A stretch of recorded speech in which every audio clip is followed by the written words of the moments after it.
comedy podcast. Comedy podcast. Get your ass ready for a comedy podcast.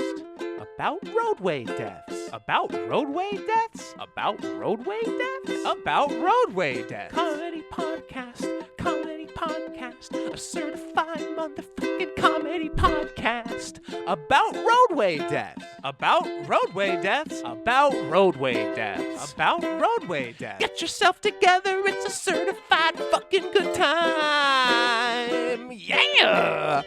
The Gooner Army will rise up. The Gooner Army will not be stopped. The government cannot stop the Gooners. Wow. Welcome back. The federal government wants to take your guns.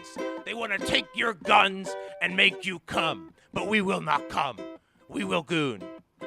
I regret to welcome you back to another episode of Are You Into Bus Stuff?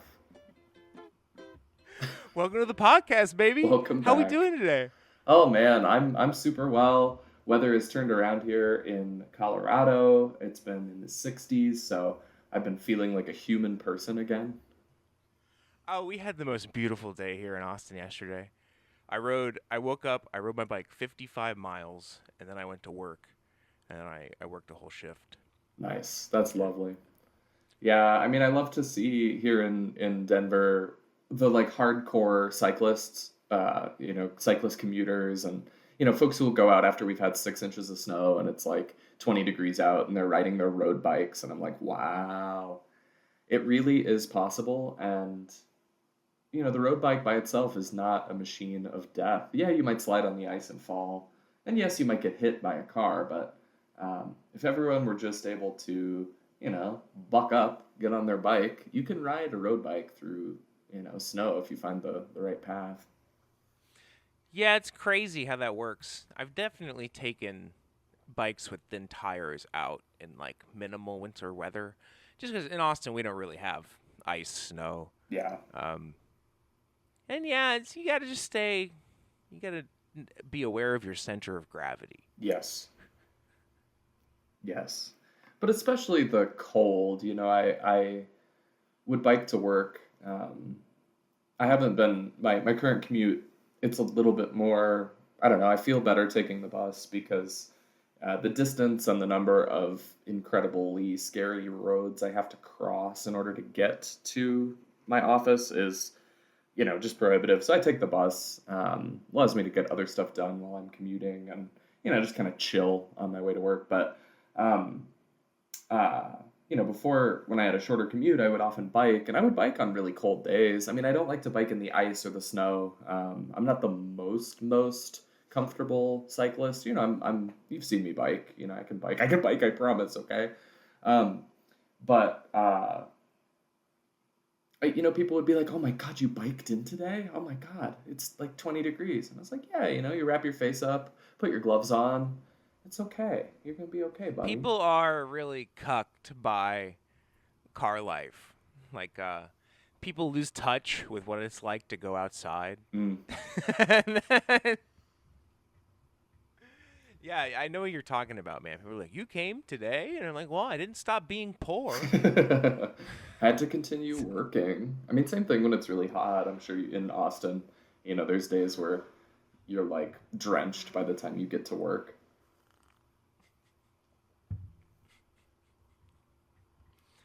Yeah. No, we've had some fucked up weather the last couple weeks. I've still been biking to work.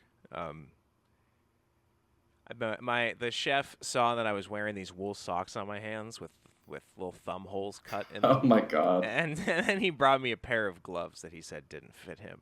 That's a good chef. Thank you, chef. Very sweet Dan. Thank you, Chef Dan. Taking care of our little Benny. The third Dan in my life. You have a lot of Dans in your life. I have a Dan in my life. As I know them, Crackhead Dan, Meathead Dan, and now Chef Dan. I know that you would call my Dan, who is really more Daniel, but I call him Dan. You would call him Jew Dan. One of my Dans is a Jew too. Nice. I mean, Daniel, kind of classic name. But he's like he's a Cajun Jew, which is a very specific breed of person.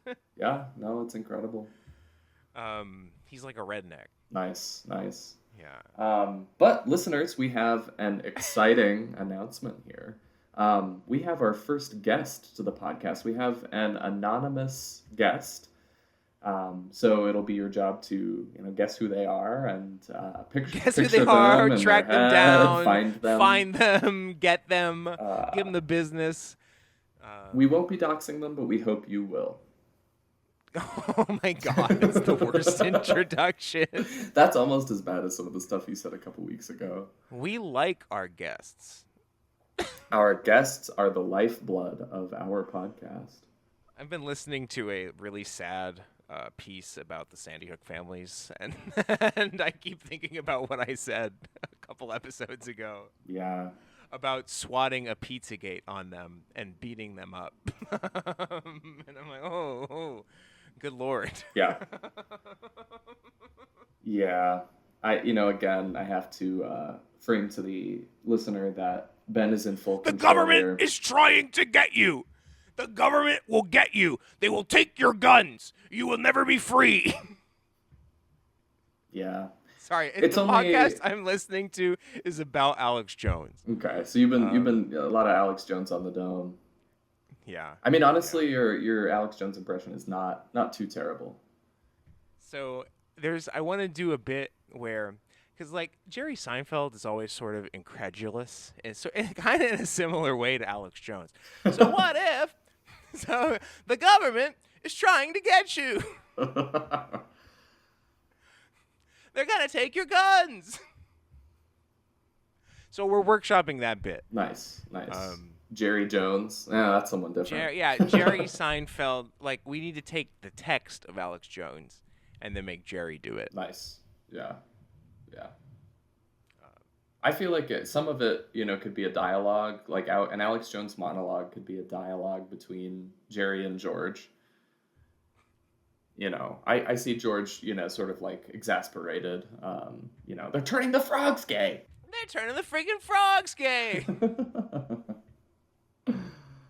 Oh, goodness. Those are my two best impressions. Everything else is very weak. Yeah. I recall. Yeah. Well, should I give the boy the Yeah. Let's get our guest in here. We have a guest. I can't believe we have a guest. I said at him. Honestly. Yeah. It's pretty freaking sick. It gives legitimacy to our podcast. Listener, I hope you understand how much credence this lends to what we're doing. And I know that you already feel like it's important, but now it's very important. It's way more important than any other podcast. Please keep doing that. They're getting run over by cars. Yeah. Will you say people are being hit by cars? People are being hit by cars. Fast cars, not slow cars. People are being hit by cars. What's the deal with pedestrian deaths? This is going to be the episode that makes our career here, I think. I don't think so. Yeah, we're going to be poor forever till we get hit by a car. What's the deal? The government. That's the only thing I can say in that voice. It always starts with the government.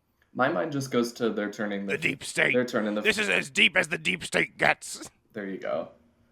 Yeah. I just think about turning the frickin' frogs gay, and then like selling supplements. Like that's the other Alex Jones thing that really like comes to mind for me.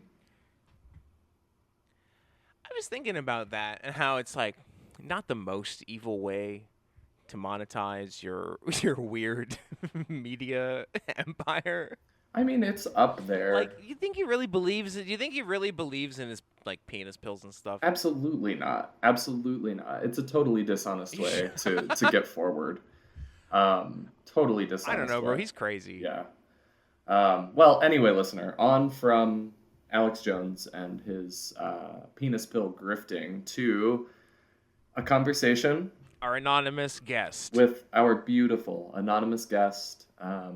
They are a theater director based in Austin, Texas. So Ben, you guys will have a lot in common.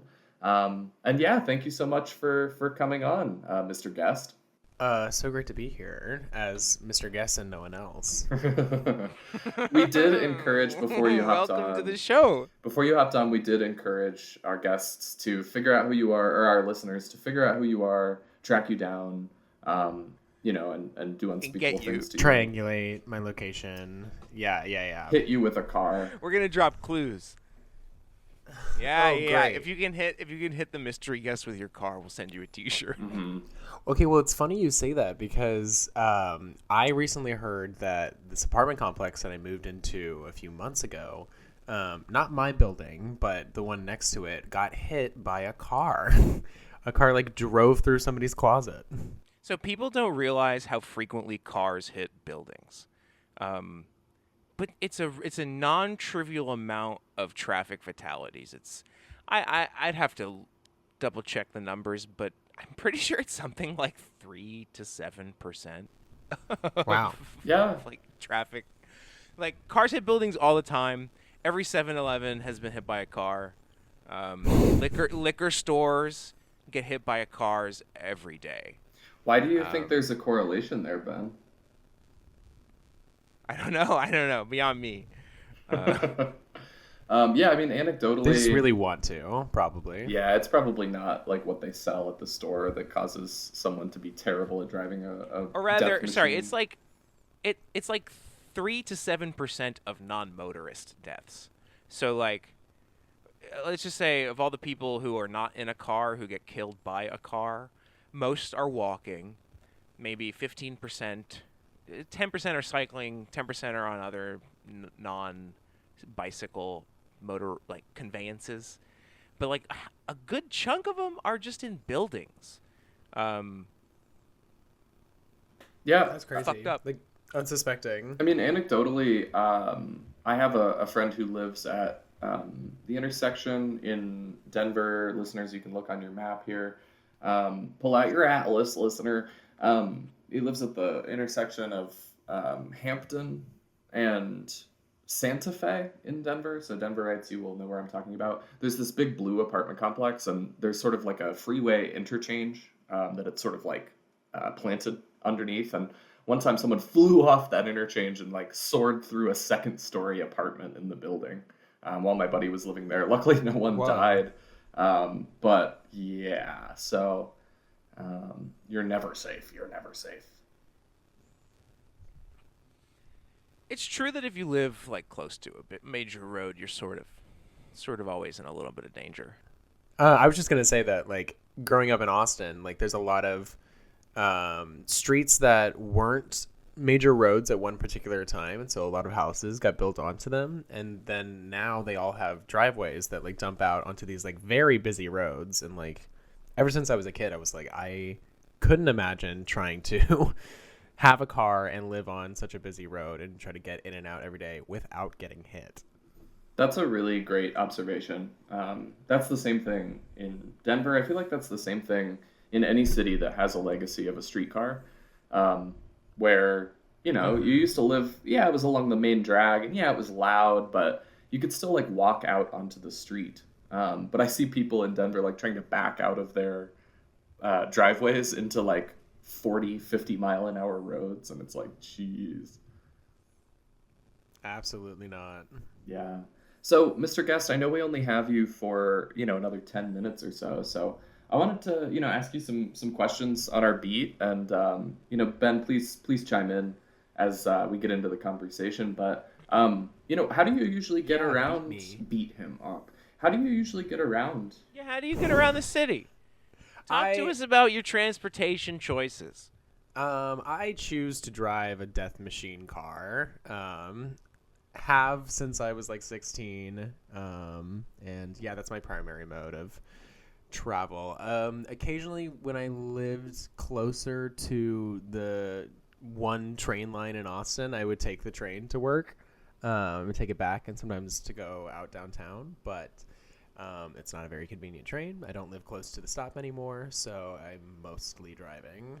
Why don't you ever like? Wait, where were you living? Where were you living where you would take the train occasionally? Because I've never lived anywhere where it has ever served me at all.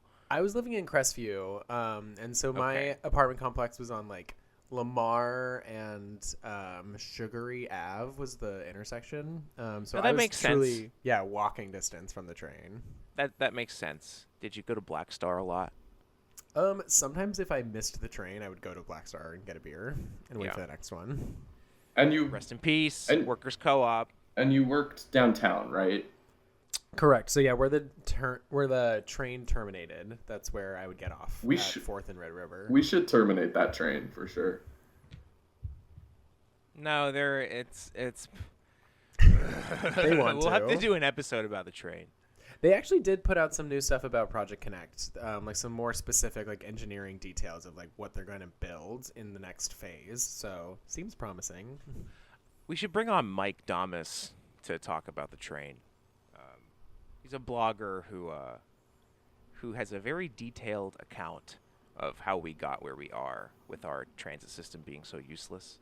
In Austin specifically, or the U.S.? Right. He was involved in the early 2000s with some public planning, and then they ousted him, and so he wrote a unhinged blog for a decade, and with a detailed historical account of all of our like transit planning choices. But it buried in there is like just the red line was just such a bad idea from the get-go. Yeah, I remember the two of you would lovingly call it the train to nowhere. Yeah, I mean, it served you. Crestview benefited a lot. Yeah, exactly. But I mean, the decision of the line and like the placement of the stops is a little bit random for the first light rail in Austin. It's not so much random as it is a reinforcing of transit is supposed to be like a progressive economic policy where you're redistributing wealth from like the upper classes to the lower classes. But the way that money was spent, it essentially operates as a subsidy from the public at large to mostly like higher income areas. So in addition to being it not serving a lot of people, just not serving very dense areas, it also serves like the people least inclined to use transit. Yeah, I do think ACC students, because it does drop off at at the Highland campus, like they use it pretty frequently. But I think they also get free tickets because they're students. But other than that, yeah, I'm not really sure who else is frequently using the train. What does a train ticket cost? Is it just like a normal 3-hour pass, or? It's like $275 or Yeah, it's about that. $7 for a day pass or something. $7 for a day $3.50. pass. Nice, yeah, that's. I've never taken it.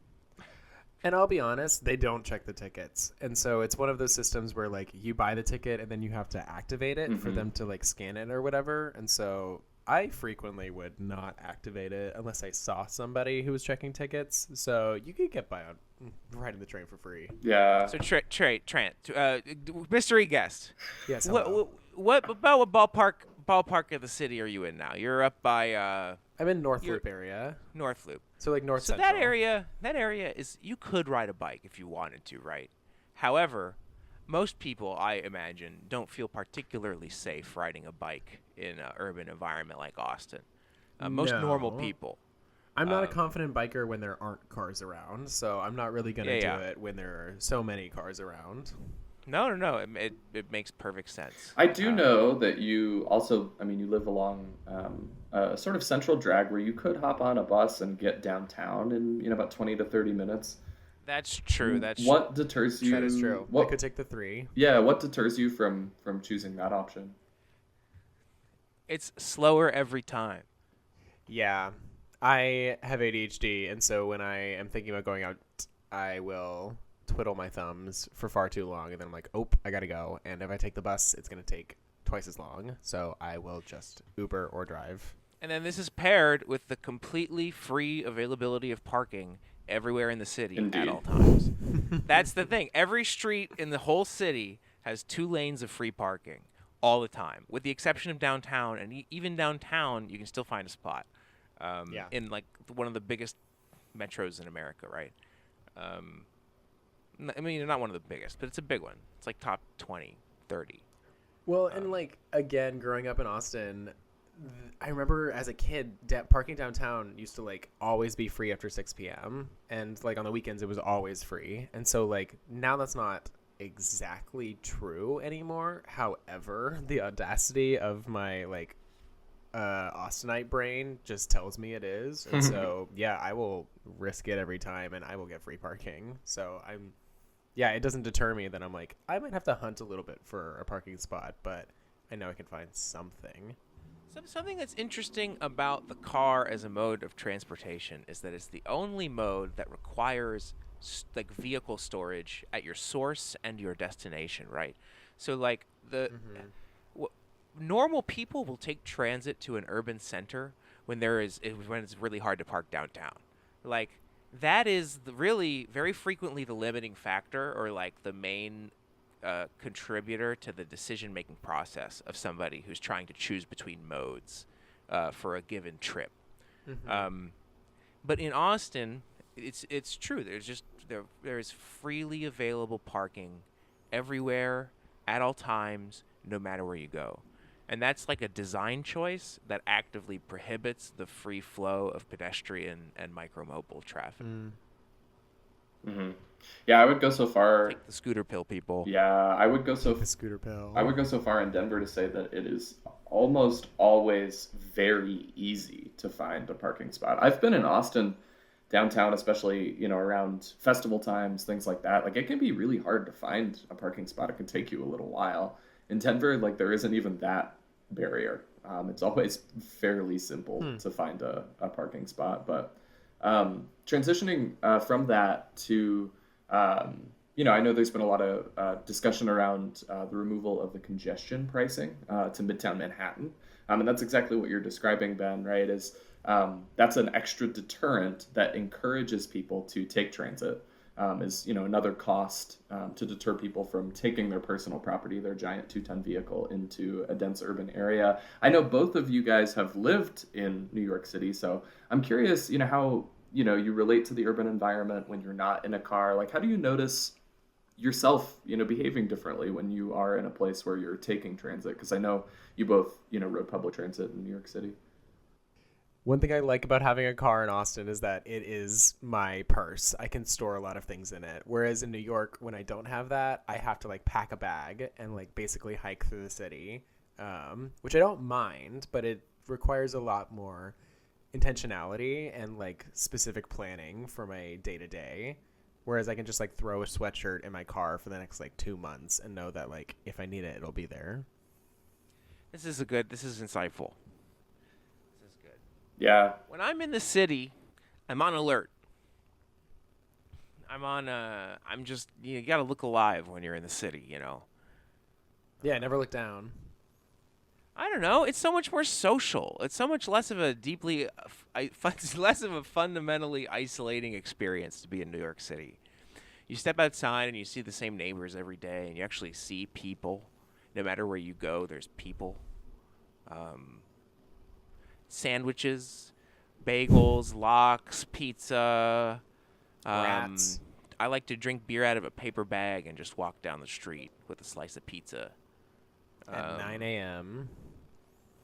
And no one would look at you, Rats. I mean, I would never... riding a bike in New York is fucking terrifying. I bet. I couldn't even imagine. I think it's scarier than riding a bike in Austin.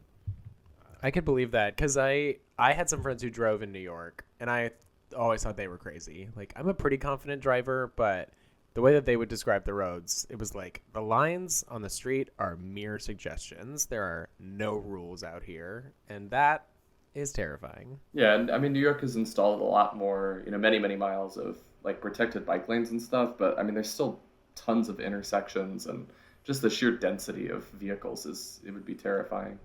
Yeah. That reminds me, sorry, not to like totally change subjects, but like in some of those Project Connect expansion plans, they have talked about turning Guadalupe from, let me see if I can get this right, like 29th Street to MLK into a no car zone, so it would just be buses and the train line and bicycles and pedestrians. That was to save dirties, I think. That was Yeah, the compromise. partially, It's like, well, if you yeah. don't want to tear down the restaurant, you can't have cars at this point. Yeah, so they shifted over, so they got rid of like what used to be that taco shack, and I think they're getting rid of that gas station too. Oh no, Abu Omar Halal.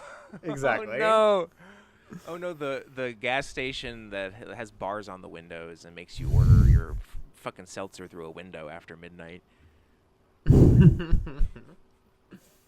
But yeah, it'd be interesting to hear you two like dig through that recent plan announcement. Yeah, we should do. No, Project Connect is good. We need to build that rail. The feds might defund it, pending. Yeah, very true. So that's not good. Lucas, you were right a few weeks ago when you were like, well, things could get a lot worse. Yeah, no, I mean it's Don't you hate when you're right, Lucas? typically, yeah. Typically, I do. Sometimes I'm right about like nice things. I was right that it was going to be nice out on Sunday, and I planned a nice Isn't that nice? little bike ride, and yeah, it was really lovely. So that was good. Well, Trace, I know that we That is a good thing to be. indeed, Yes. yeah, I'm lagging like crazy. Who? My computer, I'm tracing the past with my mind through reading. Mystery guest, comma. I know you mentioned that you probably only had 15 minutes. You wanted to get out and go for a run or something like that. Did you have any, closing remarks, or I'm That curious. is exactly what I plan to do. I'm curious, why you decided to come on this Rogue podcast and use your important and valuable time to talk about transportation. Why do you think this matters, and what message would you leave for our listeners about transportation and equity?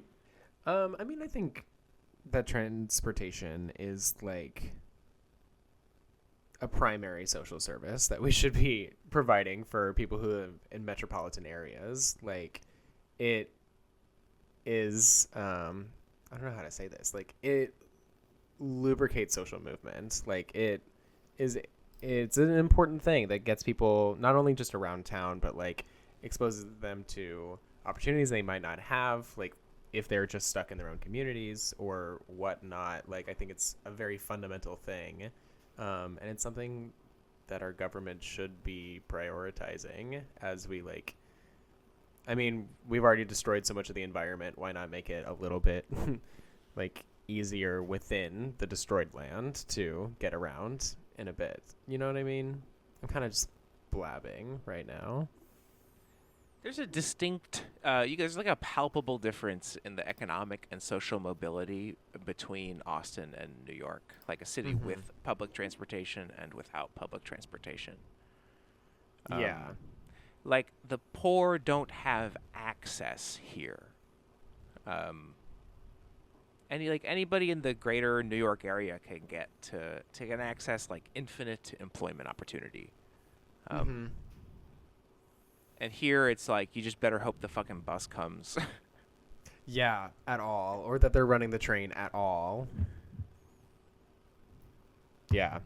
But no, I mean, Austin is moving or trying to move to a place of better public transit, and I would love to see that accomplished within my lifetime. Yeah, I think the expansion of I-35 is a great place to start. That's not what I'm saying. I know, I'm being nasty. But yeah.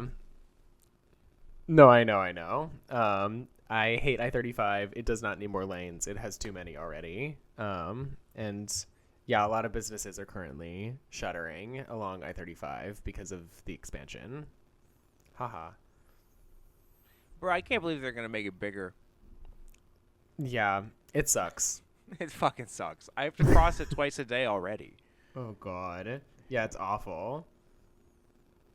And I'm that's gonna the other get thing. clocked. is If I'm Austin- going to get clocked anywhere, it's going to be on the I-35 service road. Yeah, I mean, that's what's insane is, like, Austin's infrastructure is so crazy. Like, the way that the streets are designed are, like, as if, like, stoned hippies did it, which is probably true. But to then expand upon a system that's already so convoluted, it's just like, what are we doing? You know what I mean? They hate us. They want to They kill hate us. They would rather kill us than run the bus. They'd rather run us over than run the Yeah, bus. man. They'd rather They just hate poor people. Yeah, they'd rather reinforce exactly what you guys were touching on, which is that when a city is built like this and driving is the only way to get around, it keeps people in their economic position. But thank you so much, mystery guest, for coming on. I want to make sure we're taking care of your time so that you can do the things with your body to make yourself feel whole and wonderful. So thank you so much. Find him, hit him with your car. They can't catch me. I run too fast. I'm gonna Hit go him with become a your car. car. This is a mandate. All right. Goodbye, gentlemen. It's been a pleasure talking to you. You are a treasure to this earth, and we are very grateful that you are our first guest. Y'all might be my 2 favorite cyclists when you're in Austin, both of you. That might just be true. Aw. Well, ta-ta for now. Ta-ta for now. Adios, boys. Oh, they're a good sport. Oh yeah, that was really nice of them to do. And yeah, I'm very frustrated with my machine here. I think it's when I have the actual window of the Zoom up. I think it's trying to process the video and the audio, because now, and maybe it's with 2 people. I don't know. I'm frustrated. I need a new computer. Sorry, I'm looking up Alex Jones quotes to workshop my Seinfeld bit. I'm a pioneer. I'm an explorer. I'm a human. And I'm coming. I'm animated. I'm alive. My heart's big. It's got hot blood going through it fast. I like to fight, too. I like to eat. Oh, my God, Alex Jones is crazy. I've got a life force. This is human. This is what we look like. Okay. This is what we act like. Indeed. That's so good. Oh my God. Well, that's the whole podcast now. That's wonderful. I scratch everything we did last week. We need all of our listeners to write their congressman and tell them to legalize gooning. And outlaw driving. Yeah, ban cars. We did make T-shirts. They are $50. They're $50, including tax and shipping and everything. At roadway.report. They're up if you just go to roadway.report. If you click through info and then to merch. More about. There we go. So yeah, you can buy a Hit Me With Your Car. You can buy Bikes Don't Kill People. You can buy Scooters Don't Kill People. We have a Trucks Are For Cucks. And we have a Legalized Drunk Driving shirt, which that one's kind of sarcastic. The others are not sarcastic. But the Legalized Drunk Driving shirt, we don't condone that. It's sarcastic. But if you want to buy it, we won't stop you. It's sarcastic. It's a conversation starter. Mm-hmm. Indeed. I think I'm partial to Bikes Don't Kill People. I like that one. Do you like the back? I think it. The bag's crazy. Is redundant. I think you could just say a map of every traffic death in America. Well, I want people to read it and be like, well, what is a map of every traffic death in America? Roadway.report. And then see the roadway report. Well, I think I don't know. It's implied. It feels. You could even pare it down to every traffic death in America. Yeah. I mean, I think you're right. Roadway.report isn't necessarily. If you want to buy a first edition, extremely roughly designed, atrocious. If you want to buy an atrocious and expensive T-shirt, this is the podcast for you. Go to roadway.report. Yeah, 100%. And support us. We'll use the money to probably buy cheeseburgers. Oh, if someone buys a T-shirt, I'll make another one that says "The Gooner Army is strong." The Gooner Army will prevail. Wow. Did you goon today, Lucas? No. But I guess the day is young. I don't plan to, but. How was your week? Do you have any transportation content? Because all I really had was T-shirts. I've been working a lot of shifts at the restaurant, so I haven't been up to much. Yeah, I've been engaged professionally in a few different ways. I may have an update soon, which is sort of exciting, but gonna hold that off the air for now. You'll have to listen next week, listener. But yeah, I mean, that's pretty much all I've got. I do need to like eat and kind of take care of myself, take a shower before I head to the office. So I probably should hop off a little early today. But I feel like our first guest, that was a massive success. Hopefully the recording will be better than mine. And I loved hearing from, Trace's, I loved hearing from the guest. Dude, hit him with your car. Find him and hit him with your car. Yep. So yeah, that's me. So yeah, stay safe out there. Enjoy the warmer weather now that it's not so frigid down there. Yeah, have a good week. I'll write to Mike, see if he wants to come on the pod. Still talking to that car designer. Right. If we can't get that Mike, we could get my dad Mike. Oh fuck! But no, he's not the vibe we're looking for. Says you. The government. No, actually, he might be the vibe we're looking for. Yeah, I wouldn't be too surprised. He definitely would talk a lot. Okay, yeah, you're right. Let's keep it short and sweet. See you next Monday? Yeah, let's plan for that for now. Okay. All right, love you. I'll talk to you soon, man. All right, love you, man. See ya.